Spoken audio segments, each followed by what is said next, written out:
Radhe Radhe guys. पौष मास की पुत्रदा एकादशी की हार्दिक शुभकामनाएं। पौष मास की पुत्रदा एकादशी इस बार 31 दिसंबर को मनाई जाएगी।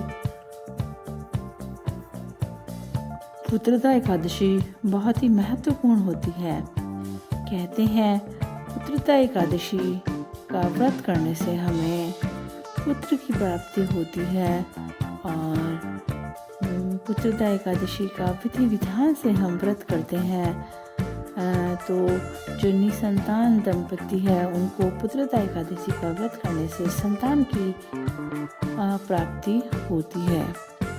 पुत्रदा एकादशी बहुत ही महत्वपूर्ण होती है। इस दिन हमें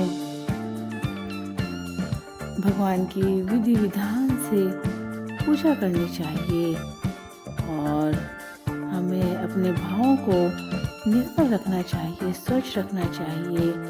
हमारे जो भाव होते हैं वो बहुत ही महत्वपूर्ण होते हैं। एकादशी का व्रत जब हम करते हैं तब हम मन में भी हमें किसी के प्रति दुर्भावना नहीं लानी चाहिए। हमें हमें विचारों को शुद्ध रखना चाहिए, किसी से लड़ाई झगड़ा नहीं करना चाहिए। झूठ छल कपट आदि हमें एकादशी के दिन नहीं करने चाहिए। आज के वीडियो के माध्यम से मैं आपको कुछ खास विशेष उपाय बताने जा रही हूँ जिससे जो निसंतान दंपति है उसको संतान की प्राप्ति होगी। एकादशी के दिन हमें एकादशी का व्रत करके भगवान की पूजा पाठ करके मंदिर में जाना चाहिए और जो शिव जी होते हैं उनको हमें 1 कटोरी घी चढ़ाना चाहिए और 1 कटोरी हमें खीर लेकर जानी चाहिए।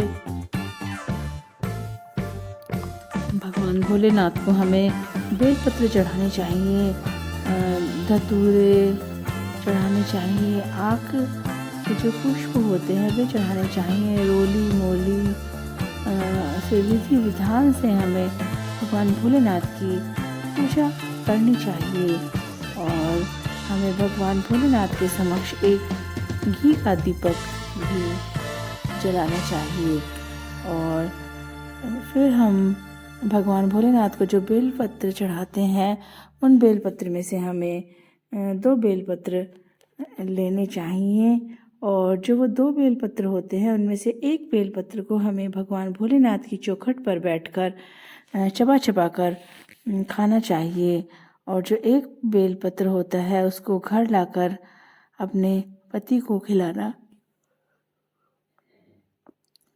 चाहिए।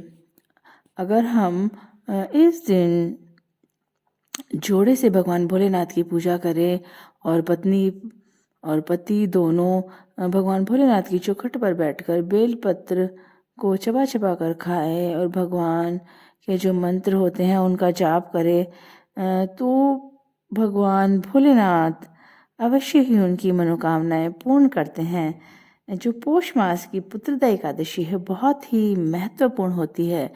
दोस्तों यह पुत्रदा एकादशी 31 दिसंबर को पड़ रही है तो इस दिन हमें यह उपाय ज़रूर करना चाहिए। हमें भगवान भोलेनाथ की पूजा भी करनी चाहिए और इस दिन हम माता लक्ष्मी जी और भगवान विष्णु की तो विधि विधान से पूजा पाठ करते ही हैं। आशा करती हूँ जो निसंतान दंपति है उनकी इस दिन भगवान ज़रूर मनोकामना पूर्ण करें।